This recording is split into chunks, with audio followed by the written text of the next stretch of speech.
climate change, conflict, poverty, hunger, disease, access to education, the digital revolution, we cannot emphasize often enough the fact that the national good in our highly interconnected world always depends on the global common good.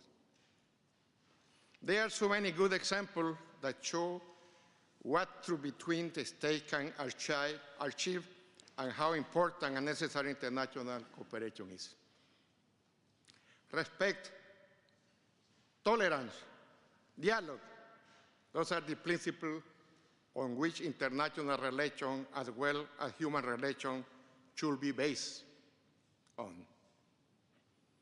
I know all of us who are here share the same goal, and I would like to thank and encourage everyone here tonight to keep working for a better way of life for our nation.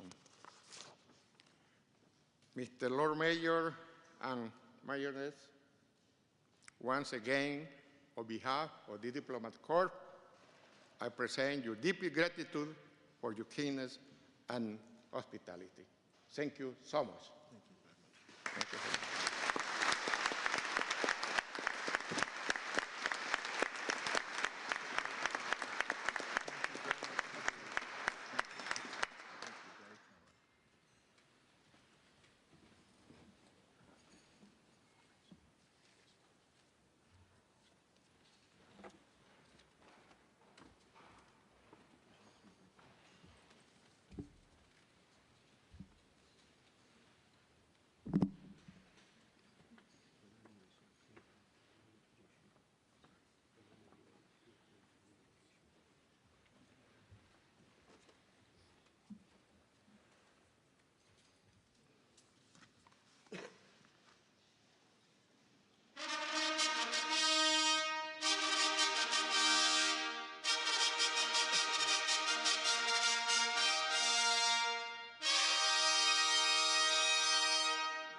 Pray silence for the Right Honourable James Cleverly, Member of Parliament for Braintree, His Majesty's Secretary of State for Foreign, Commonwealth and Development Affairs. Sir.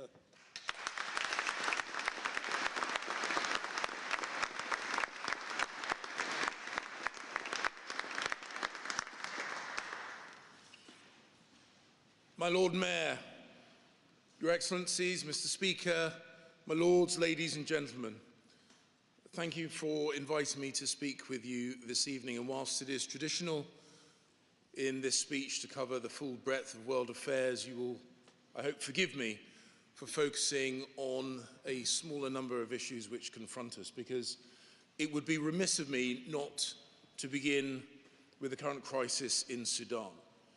As you would expect, I've been in COPA meetings and other meetings on our response to this situation today. I can inform you that a Royal Air Force flight has now left Sudan, carrying British nationals to safety this evening, and more will follow. From the onset of this crisis, we've been planning how to get our people out. And now that our and international calls for a ceasefire in Khartoum have been heeded, we are putting those plans into effect, giving priority to those in greatest need, family groups, the sick, and the elderly. I'm encouraged that both factions have called a 72-hour ceasefire, though of course we cannot be sure for how long it will hold. And any evacuation from a battle-scarred city is inherently dangerous. Britain is working hand in glove with our partners across the world, and after this operation we will do everything possible alongside our friends in the region to secure a lasting settlement for this tragic conflict. And of course, the situation in Sudan does not distract us from our work to support Ukraine's struggle against Russian aggression. And I know that my G7 colleagues and other colleagues from around the world will agree on our focus on that. Even when the emergencies of the day are seemingly all-consuming, it is vital that we never lose sight of the biggest long-term questions. So tonight, I propose to focus on a subject that will define our epoch, and that is China and the UK's policy towards it.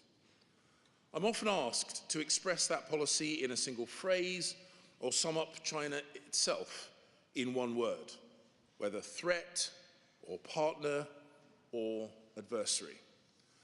And I want to start by explaining why that is impossible, impractical, and most importantly, unwise. China is one of the few countries which can trace its existence back over 2 millennia to 221 BC, when it was united by the Qin dynasty. Time and time again down the centuries, civil war or foreign invasions fractured China into rival kingdoms. But after every period of turmoil, China has always re-emerged. The opening line of the Chinese epic Romance of the Three Kingdoms describes this cycle. Empires wax and wane, states cleave asunder and coalesce. And long before they coalesced into one polity, the Chinese people created their language and their civilization. Their written characters appeared in the Shang dynasty in the 2nd millennium BC. Their inventions, paper, printing, gunpowder, the compass, these things transformed the fortunes of the whole of humanity. And these innovations are key to understanding why China's economy was among the biggest in the world for 20 of the last 22 centuries, and why China in 1820 comprised 1/3 of global GDP, more than America, the UK, and Europe combined. Then calamity struck, one after another, some caused by foreign aggression, others coming from within China itself, the deadliest of which was Mao's famine, which claimed tens of millions of lives, more than any other famine in human history. Yet, the last 45 years have seen another astonishing reversal. By releasing the enterprising genius of its people, China has achieved the biggest and fastest economic expansion the world has ever known. No less than 800 million people have lifted themselves out of poverty in a nation that encompasses 1/5 of all humanity and a vast area almost as large as continental Europe from the Atlantic to the Urals. So, forgive me when I say that no punchy catchphrase or plausible adjective can do justice to such a country or to any sensible approach towards it. If you're looking for British foreign policy by soundbite, I'm afraid you will be disappointed. My starting point is a recognition of the depth and complexity of Chinese history and civilization, and therefore, by extension, of our own policy. And I rest that policy on a series of premises. The first of which is that whatever our differences with China's leaders, I rejoice in the fact that so many Chinese people have escaped poverty. We do not live in a miserable zero-sum world. Their gain is our gain. A stable, prosperous, and peaceful China is good for Britain and good for the world. Looking ahead, I reject any notion of inevitability. No one predicted China's rapid rise from mass starvation to relative prosperity. And today, no one can be sure that China's economic juggernaut will roll on indefinitely. Last year, for the first time since Mao's death in 1976, China's economy grew no faster than the world economy, meaning that China's share of global GDP stayed constant in 2022. And even if China does become the world's largest economy in the coming decade, it may not hold that place for long, as a declining and aging population weighs ever more heavily on future growth. Nor do I see anything inevitable about conflict between China and the United States and the wider West. We are not compelled to be the prisoners of what Graham Allison called the Thucydides trap, whereby a rising power follows the trajectory of ancient Athens and collides head-on with an established superpower. We have agency, we have choices, and so do our Chinese counterparts. Our task is to shape the course of future events, not to succumb to fatalism. And we must face the inescapable reality that no significant global problem, from climate change to pandemic prevention, from economic instability to nuclear proliferation, can be solved without China. To give up on dialogue with China would be to give up on addressing humanity's greatest problems. Even worse, we would be ignoring salient facts vital to our safety and to our prosperity. As I speak, the biggest repository of health data in the world is in China. The biggest source of active ingredients for the world's pharmaceuticals is in China. And the biggest source of carbon emissions is also in China. Indeed, China has pumped more carbon into the atmosphere in the last 10 years than this country has since the dawn of the Industrial Revolution in the 18th century. How China regulates its data, how China develops its pharmaceuticals, how China conducts medical research will be of seminal importance to the whole of humanity. And whether or not China cuts its carbon emissions will probably make the difference between our planet avoiding the worst ravages of climate change or suffering catastrophes. We've already learned to our cost how China's handling of a pandemic can affect the entire world. So, have no doubt, decisions taken in Beijing are going to affect our lives. Do we not owe it to ourselves to strive to influence those decisions in our own interests? It would be clear and easy and perhaps even satisfying for me to declare some kind of new Cold War and say that our goal is to isolate China. It would be clear, it would be easy, it would be satisfying, and it would be wrong. Because it would be a betrayal of our national interest and a willful misunderstanding of the modern world. Indeed, this government will advance British interests directly with China, alongside our allies, while steadfastly defending our national security and our values. And we can expect profound disagreements. Dealing with China, I can assure you, is not a job for the faint-hearted. They represent a ruthless authoritarian tradition utterly at odds with our own.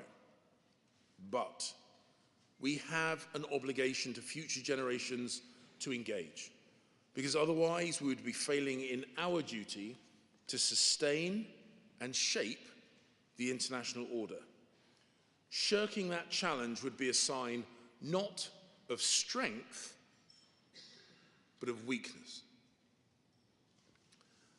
Vladimir Putin never intended to demonstrate the power of a united West when he launched his onslaught against Ukraine. But our response shows that when Britain and America and Europe and our other partners across the world stand united, we are indeed a match for anything. And so we should have every confidence in our collective ability to engage robustly and also constructively with China, not as an end in itself, but to manage risks and to produce results. And we have achieved results. Let me give you some examples. In 2017, British research, convinced Chinese Agricultural Ministry to act against the danger of antibiotic resistance by restricting colistin, an antibiotic used in animal feed. Sales fell by 90%, making everyone in the world safer. Last year, our diplomats in China helped persuade the authorities to amend a draft procurement law, improving the chances of UK companies bidding for contracts from state-owned enterprises. This year, they secured licenses worth £600 million for UK institutions to launch fund management companies in China. Britain's position as a founding member of the Asia Infrastructure Investment Bank has also allowed us to influence China's approach towards this new institution, preventing it from becoming a politicized extension of the Belt and Road Initiative. China is the biggest shareholder of this bank. The bank is headquartered in Beijing, and yet, within a week of Russia's full-scale, brutal invasion of Ukraine, it froze every single project in Russia. But even though engagement can succeed, the truth is a country like ours, devoted to liberty and democracy, will always be torn between our national interest in dealing with China and our abhorrence of Beijing's abuses. When we see how authoritarian states treat their own people, we wonder what they would do to us if they had the chance. And history teaches us that repression at home often translates into aggression abroad. So our policy has to combine two currents.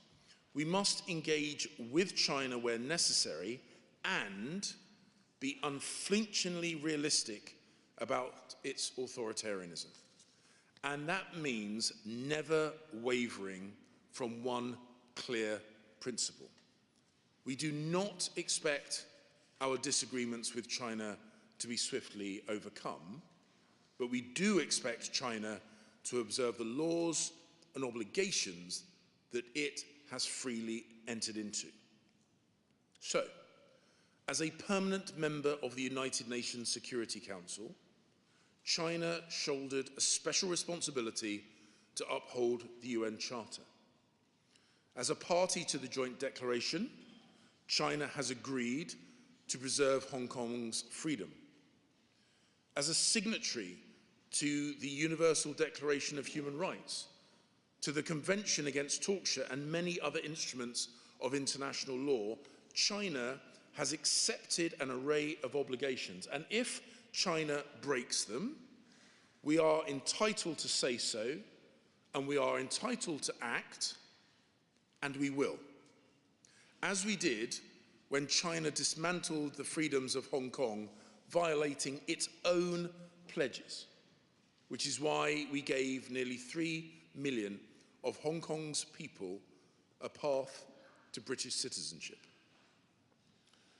Peaceful coexistence has to begin with respecting fundamental laws and institutions, including the UN Charter, which protects every country against invasion.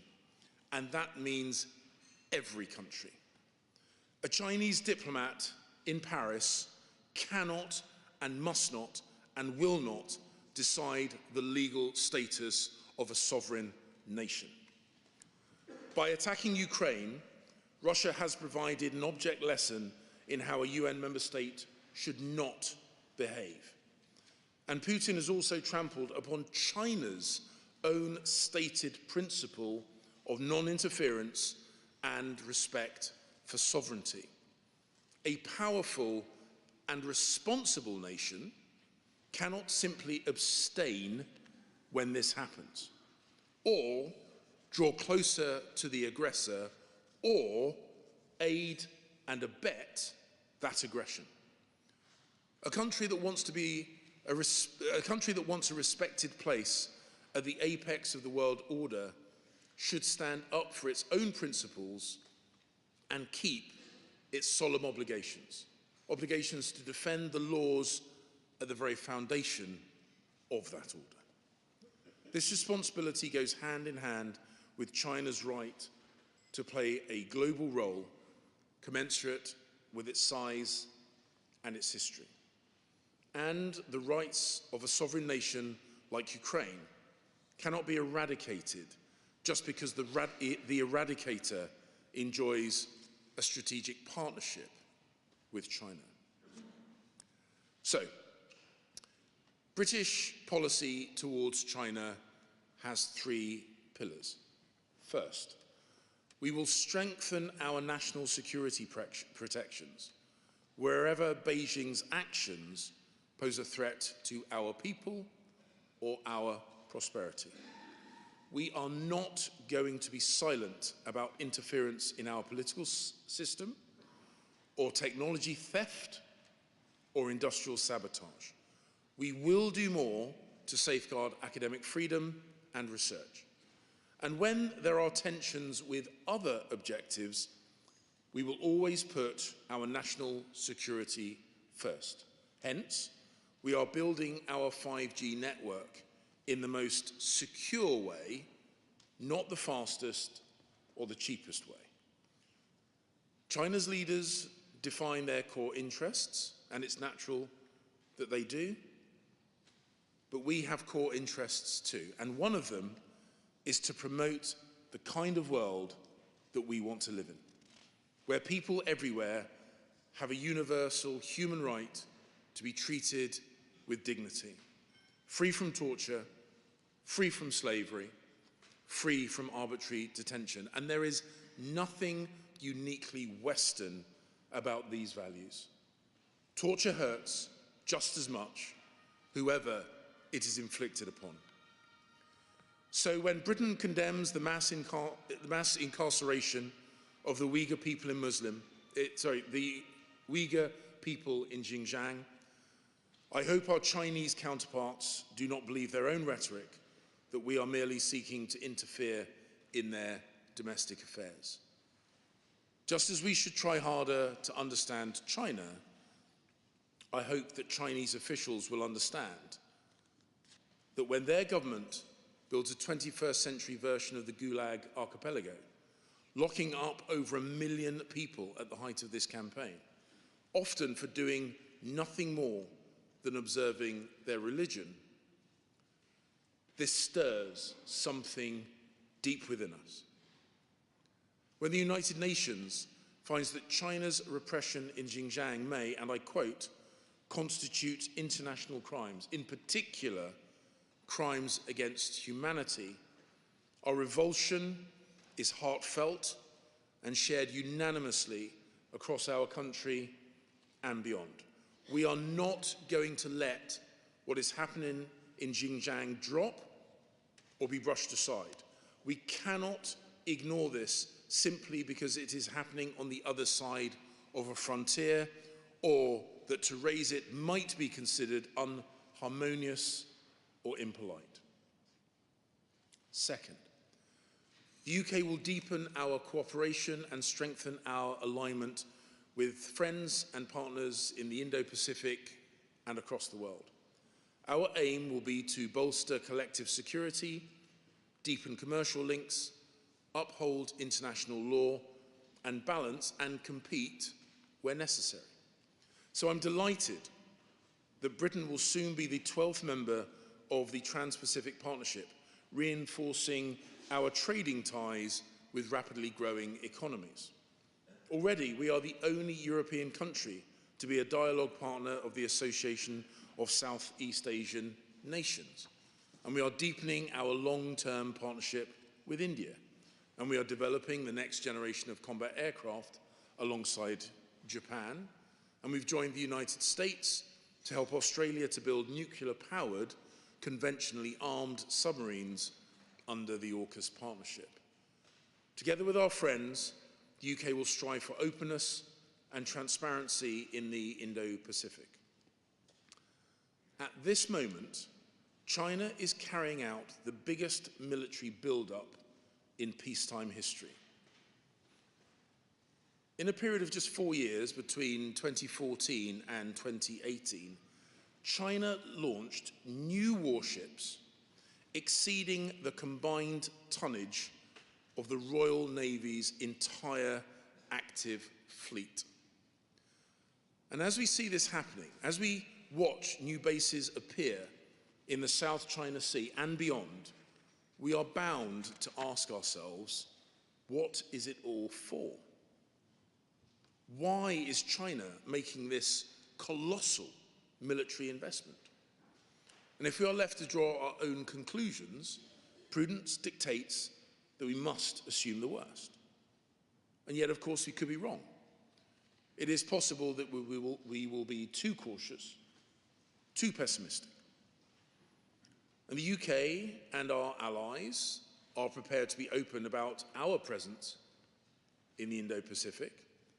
And I urge China to be equally open about the doctrine and intent behind its military expansion, because transparency is surely in everyone's interest, and secrecy can only increase the risk of tragic miscalculation.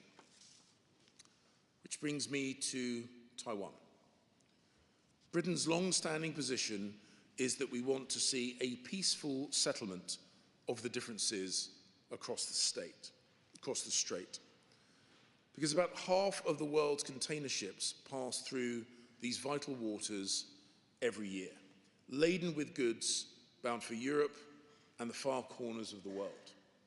Taiwan is a thriving democracy and a crucial link in global supply chains, particularly for advanced semiconductors. A war across the strait would not only be a human tragedy, it would destroy world trade worth $2.6 trillion, according to the Nikkei Asia. No country could shield itself from the repercussions. Distance would offer no protection from this catastrophic blow to the global economy, and indeed to China most of all. And I shudder to contemplate the human and financial ruin that would follow. So it is essential that no party takes unilateral action to change the status quo. And the third pillar of our policy is to engage directly with China, bilaterally and multilaterally, to preserve and to create open, constructive, and stable relations, reflecting China's global importance.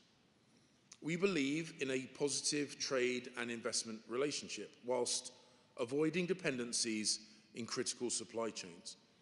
We want British companies to do business with China, just as American, ASEAN, Australian, and EU companies currently do. And we will support their effort to make the terms work for both sides, pushing for a level playing field and fairer competition.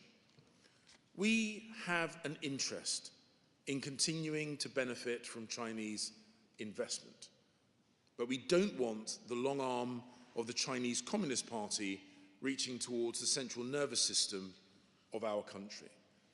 And in the past, we haven't always struck the perfect balance between openness and security. But now we are gaining the right legal powers to safeguard what we must and be open where we can. Above all, we need to be properly skilled for the challenge. So we are doubling our funding for China capabilities across government. We've allocated resources to build a new British embassy in Beijing, and I'm determined to reach agreement with China's government so this can proceed. So our approach to China must combine all of these currents: protecting our national security, aligning with our friends, engaging and trading with China where our interests converge, avoiding policy by soundbite, and always standing up for the universal values which Britain holds dear. I fervently believe there are no inevitabilities. The future is ours to shape, in the humble knowledge that how we respond to this challenge now will help define the modern world. Thank you.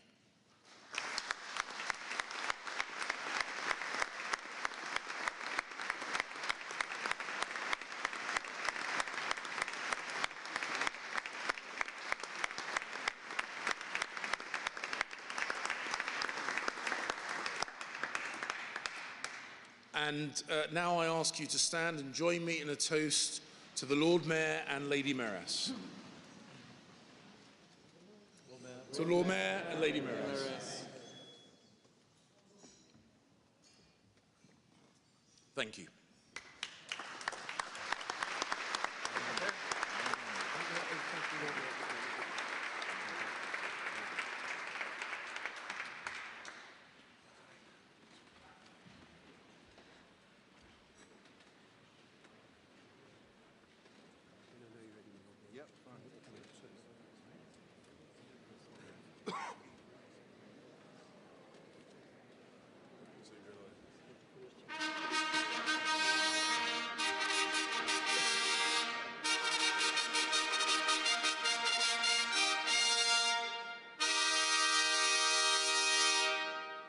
Silence the Right Honourable, the Lord Mayor.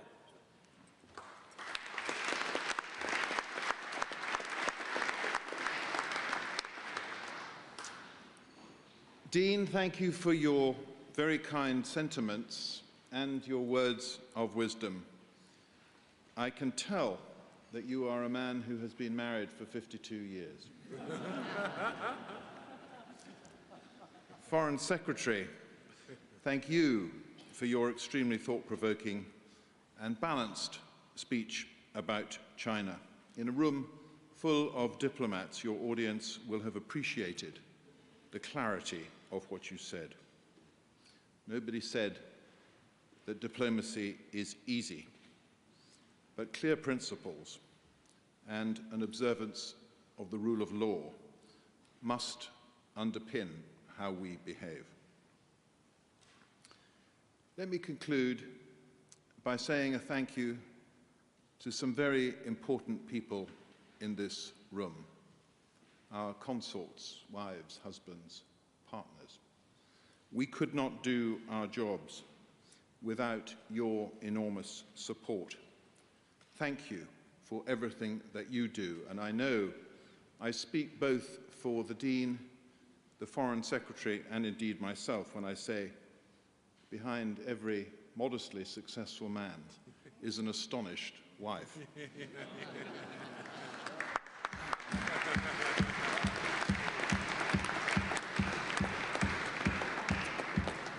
So let me now invite you to have a stirrup cup next door and then a very safe journey home. Thank you for coming tonight. Thank you.